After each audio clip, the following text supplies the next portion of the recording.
Good afternoon, everybody. Thank you very much for your patience and a warm welcome to everybody. This is the pre-match press conference for Canada and Jamaica at the beginning in Toronto. We're joined by three members of the staff of the senior national team. My immediate right, we have our assistant coach, also Merrill Gordon, assistant and the head coach, Halgrimsson. Before we open the floor questions, we'll start with Coach Halgrimsson, who will give brief about how training today and arriving here in Canada with the rest of the boys. Yeah, we reached here late last night. It was a long journey from Big Bay. We started the journey in Jamaica. I think it was about 14 hours for us to get to our hotel yesterday. So considering that, and it was a must day plus two, considering that the training moment was quite clean. Everybody learned and took part in training with good tempo. I felt there was a good atmosphere within the squad. So yeah, we were kind of pleasantly surprised with the attitude of players and how fresh they were after a long journey. So it went well. Okay. Well, we use this opportunity now to open the floor questions. Please raise your hand and you may ask your question to our technical staff, assistant coaches, Wall and Gordon, our head coach, Halgrimsson. So you may open and raise your hand.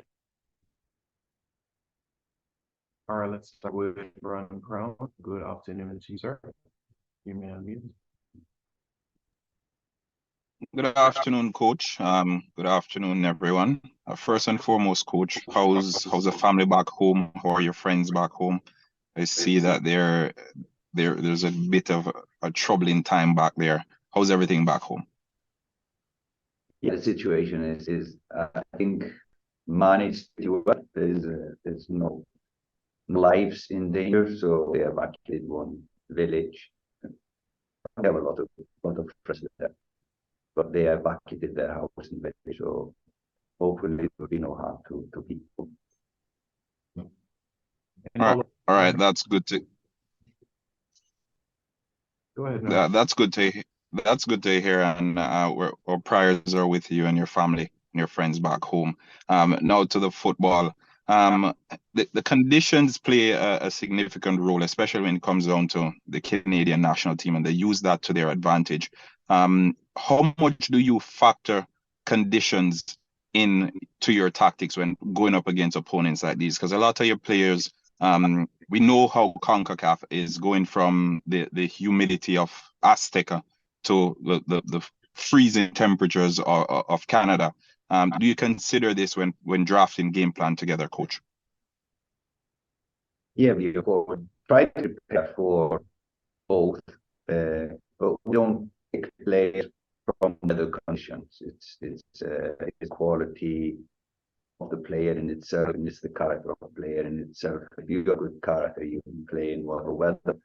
But of course, we plan for this. If you saw a game in Kingston, it was a very slow tempo game because of the heat and humidity, and because we needed to stay a long time the day before in the dressing room, like 4 hours in the stadium, waiting for decision to play it. So the preparation and kickoff in the morning heat was kind of bound to be a slow tempo match.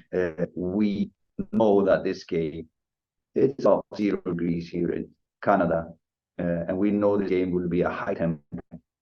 So we are prepared for that, and we are preparing the player for that. It's going to be a high tempo match. And yeah, like I said in the introduction, we were quite surprised and happy how fresh and the players were this morning. So I think we are in a good moment. Thank you very much, Mando. We appreciate it. Let's go to Livingston Sauce from the Gleno. You may go ahead.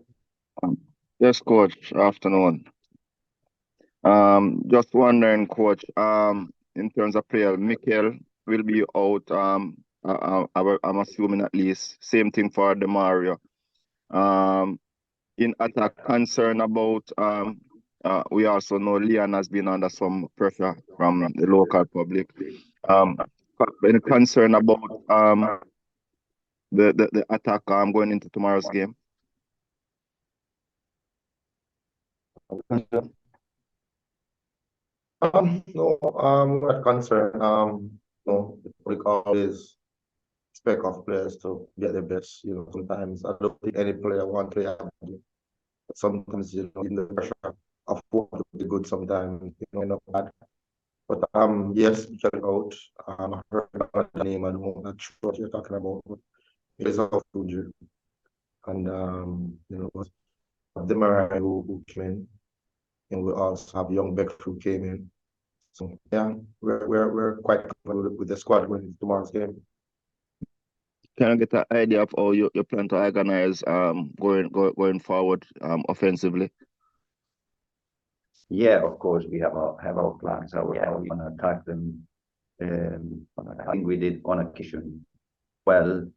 We found good spaces against. I think that at least 3 really good goal scoring chances in Kingston, apart from goals scored. And this games are playoff games on such a high caliber and quality.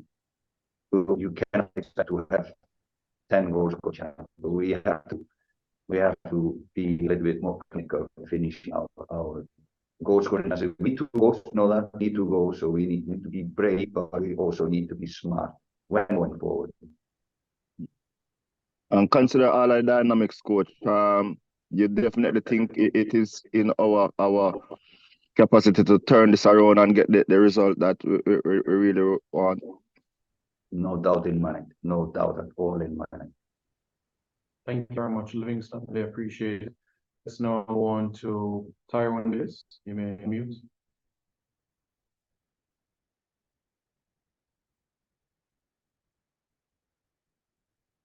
Yes. Are you there? We're going to have to move on to Wade. Go ahead. How you hear me? Go ahead. Yes, I was just saying good afternoon, coach. Good afternoon, everyone.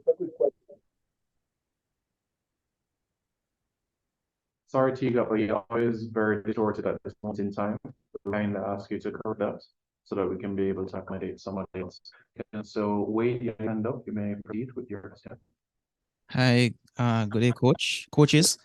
Wade Brown from IRFM. Coach Halgrimsson, having created a number of chances in the first half, especially, it would have been, a punch to gut to concede so late.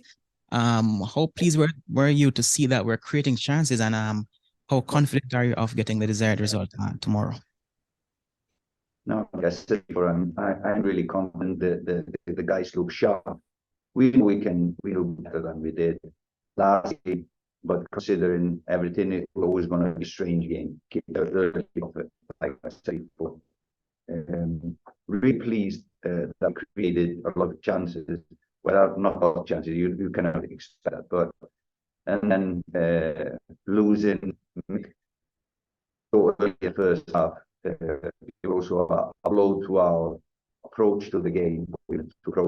So we needed to adapt and kind of improvise early in the game. So yeah, I think they did quite well considering everything, especially defending Ghana. We didn't give them a lot of scoring chances, and really to keep on doing that here tomorrow in Ghana. Any follow-up with it? No, that's it. Thanks. All right, thank you very much. Appreciate it. We have time to accommodate more questions. Those individuals raise their hand. We appreciate that we're able to get quite a bit from Main Street. So, time you can go ahead with 1 question, and we'll all have Mr. Bruce at time. All right. Norando again, as Simon alluded. Meran, you mentioned young Deshane Beckford, and we've seen him in the USL. Different dynamic. We know that Demar Gray has joined up with the team. Can you talk us a bit more about what Deshane Beckford offers, different from what we have in the squad now, or what we saw against the Canadian team in the first leg? First of all, I think he came in the squad. I think coaching staff, like we saw, and we just choose to include him in the squad.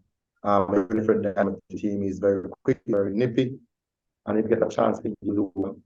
But for now, we'll talk about general things about the team and give not much technical stuff about our team because we want the positive result tomorrow. Thank you very much, Mr. Blake, and we all have Coach Wall with us here as well. If anyone would have a question as well, if you can unmute to proceed. Good afternoon, Coach, and coaching staff, and the host. I have a question, Coach. They may have been asked before. I just joined, so forgive me if it has been asked before.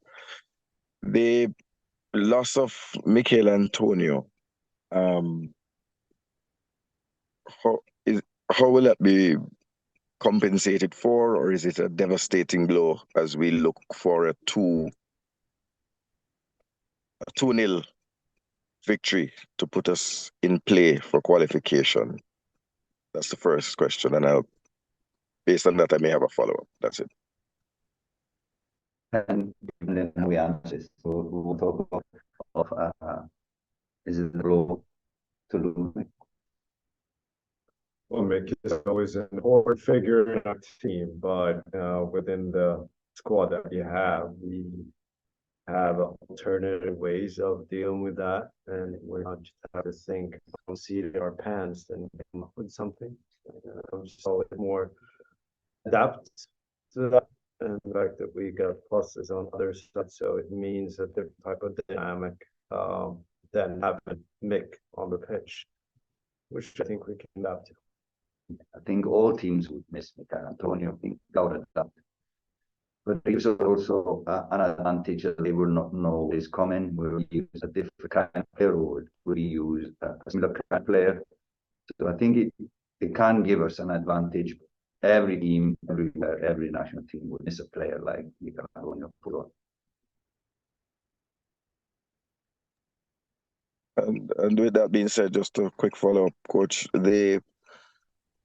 The replacement option that you went with to have both Shamar Nicholson and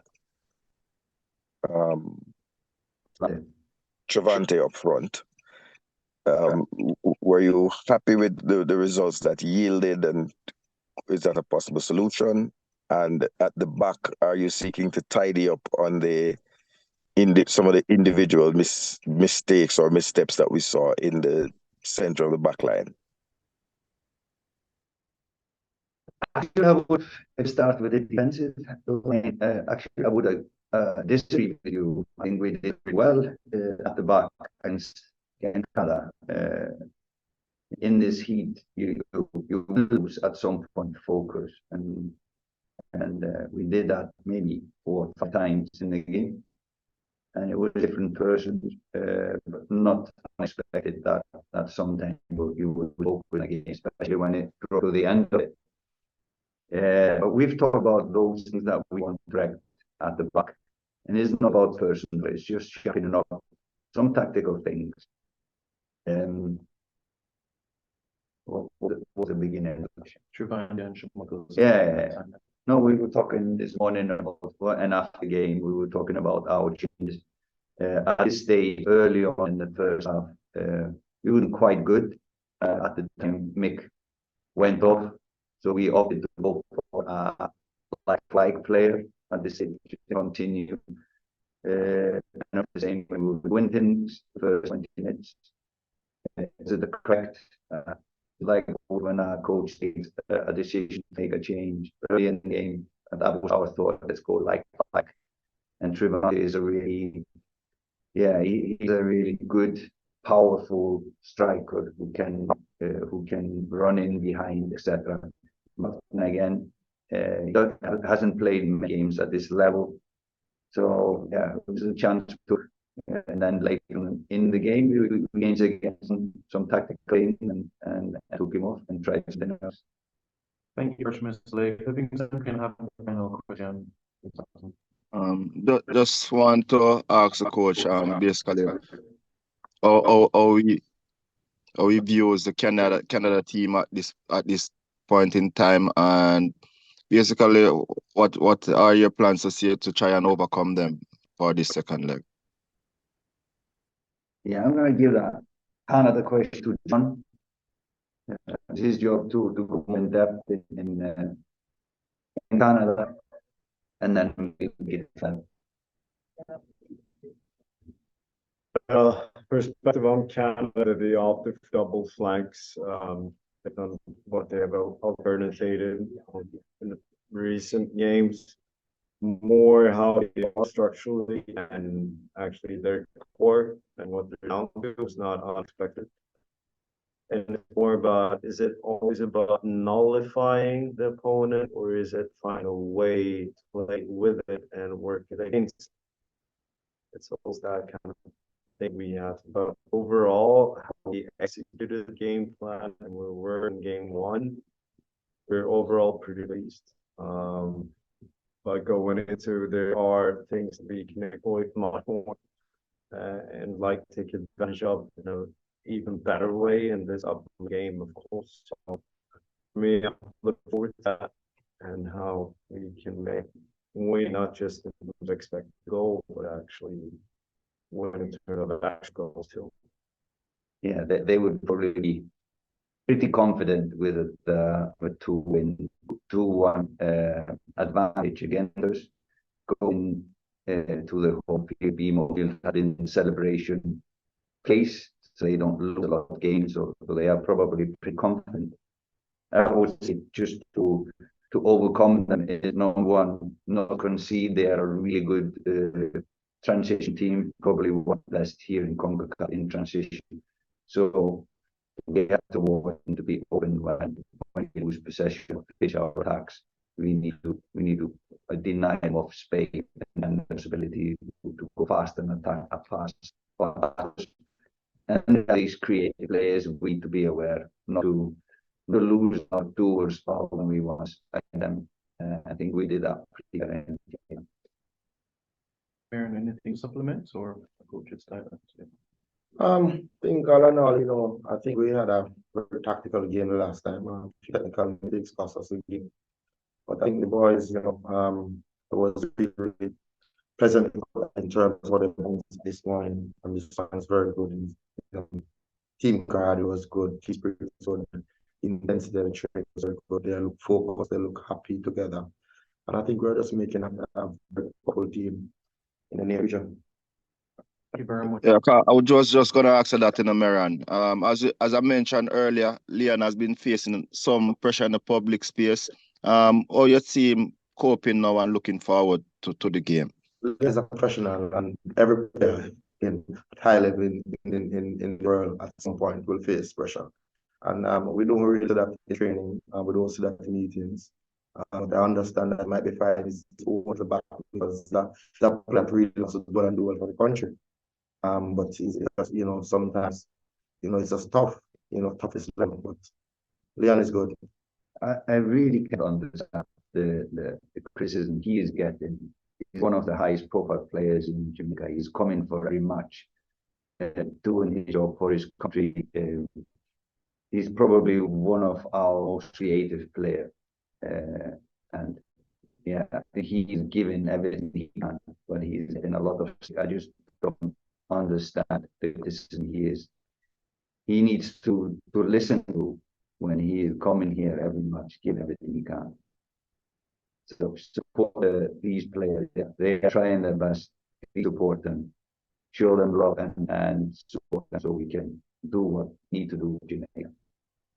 Thank you very much, Coach Halgrimsson, coaches Gordon and Wall. Thank you very much to the media for tuning in, and those that are across Canada will safe travels on your journey here. Kick at 7:30, both Jamaica time and also Toronto time as well. And we look forward to seeing more from you all as well. Have a pleasant rest of the afternoon.